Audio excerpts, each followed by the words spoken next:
Alright, Samsung just announced a whole bunch of new stuff, and they let me get some early hands-on time with all the devices last week here in Toronto.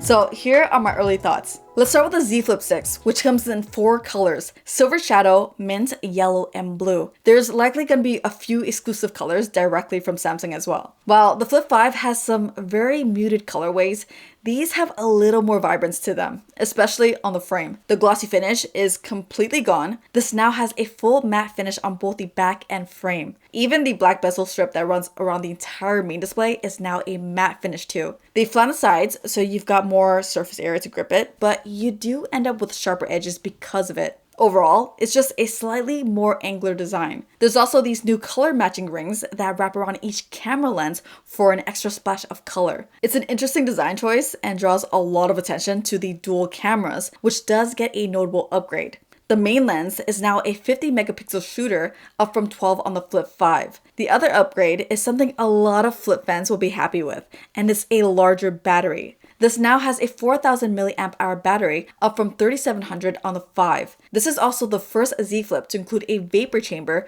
which should help with overall performance. A new IP rating of IP48 sounds nice at first, right? But yeah, that doesn't solve the concern around smaller particles like dust and sand, so you still gotta be careful at the beach. Now, the main display is brighter, but otherwise remains unchanged.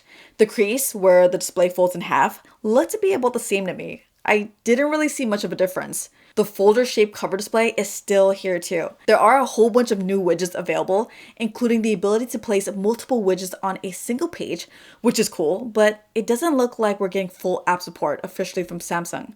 You'll probably still have to use Good Lock to access apps directly on the front display. As expected, both the Flip and Fold are powered by the Snapdragon 8 Gen 3 and come with Galaxy AI. One of the new features they demoed on the Flip was auto framing while using flex mode.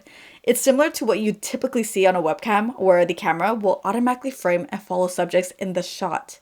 Moving on to the Z Fold 6, it officially comes in 3 colors: silver shadow, navy blue, and to my surprise, pink. I'm not big on pink, but it does look nice.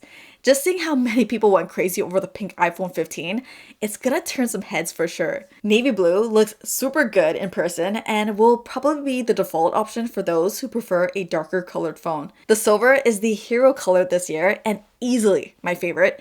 It just looks super premium and seems like a perfect fit with the Fold's futuristic aesthetic. All 3 have a matte finish, so they do a decent job staying clean, but the silver did seem to show fingerprints easier than the other 2. This now has a slightly wider 6.3-inch cover screen paired with squared off corners, making it look very S24 Ultra-like. The sides are also essentially flat now, with sharper edges running all around. The front display is still fairly one-handable because they didn't increase the width all too much, but that tiny bit of screen width paired with the squared off corners do make it feel roomier. One drawback of the boxier design is that the corners might dig into your palms a little more.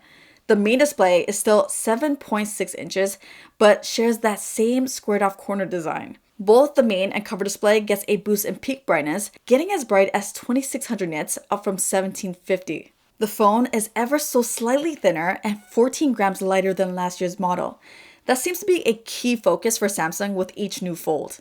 They must clearly feel like a reduction in weight and thickness is a priority, and that's what's going to make the Fold more appealing to new buyers over anything else. Now, the design of the metal rings around each camera lens looks slightly different, but yeah, there doesn't seem to be any changes to the actual camera hardware itself. The battery size is also unchanged. The Fold 6 has the same 4400 mAh battery, which is starting to feel a little small considering the Flip 6 has a 4000 mAh battery now, and it's a fraction of the size. Okay, so the S Pen is still a separate purchase, and no, it's still not usable on the cover display. I tried it. It did learn a new trick this year called AI drawing. Basically, it takes simple sketches that you or your kid might draw, and using AI, it'll generate several different, more elevated versions with various art styles based on the original sketch. Moving on to the Galaxy watches. As expected, the Watch 7 comes in 2 sizes, 40mm and 44mm.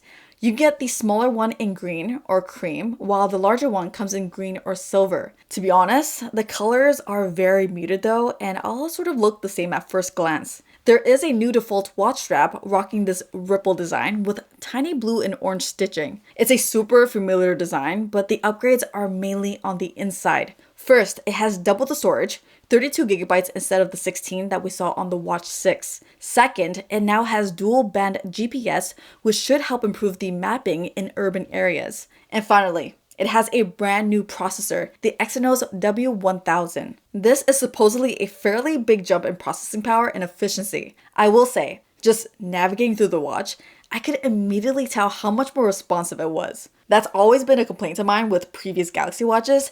They stutter from time to time and just never felt as responsive as an Apple Watch or even a Pixel Watch. I'll have to spend some more time with it, but first impressions, this feels very, very promising. And then there's this. This is the Galaxy Watch Ultra rocking a circular display on a square body.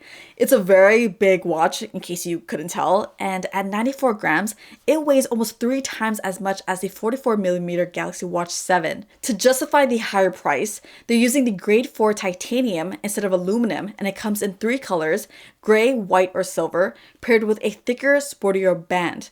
What's interesting is that it actually shares the same 1.47-inch display as the 44mm Galaxy Watch 7, but has a much larger 590 mAh battery thanks to the square body. Now, if you're wondering, this does not have a rotating physical bezel, but it does have a digital bezel for navigation. On the right, you'll also notice that it has an extra button. Samsung calls it a quick button used for launching workout tracking. The speakers on here are larger and louder because the watch also has a new siren feature for emergencies. The last main difference is improved water resistance. The Ultra has a 10 ATM rating, which makes it more suitable for surface swimming and snorkeling.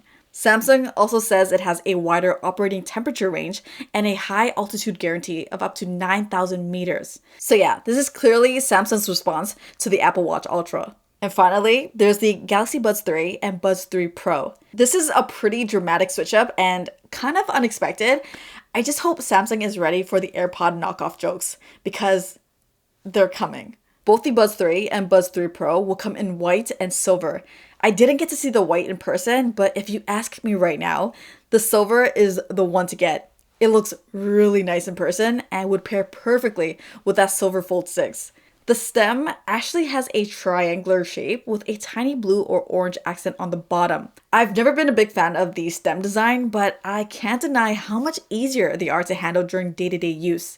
In terms of controls, it will rely on squeezes on the stem, and you can also swipe along the black line to adjust volume. The charging case has a tinted, slightly transparent lid that's super easy to open and close with one hand. It has matching blue and orange markers, so you know which earbud goes where. What's interesting is that I couldn't actually tell which one was the 3 and which one was the 3 Pro just by the case. They're pretty much identical. The only visual giveaways are actually on the earbuds themselves. The Pro has the rubber ear tips, while the regular Buds 3 do not.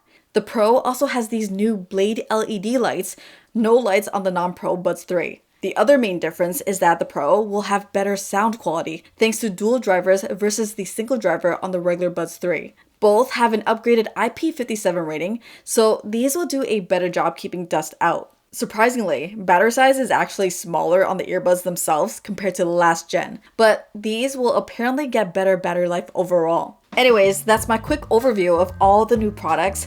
No Galaxy Ring here in Canada, so unfortunately, I didn't get to check that out. But to summarize my early impressions, in terms of the foldables, the Fold6 is super iterative, but I guess it'll be interesting to see how the new shape and weight reduction affect everyday usage. The Flip6 getting a bump in battery, vapor chamber, and a better main camera are all improvements I'm looking forward to. As for the Galaxy Watch 7, the new processor should definitely breathe some new life into the watch lineup. The Galaxy Watch Ultra just doesn't really appeal to me all that much. Strange enough, I think I'm most excited for the Buds 3 Pro. Definitely excited to test that out. Anyways, stay tuned for the reviews. I'm probably gonna start with the Flip6 or the Buds 3 Pro.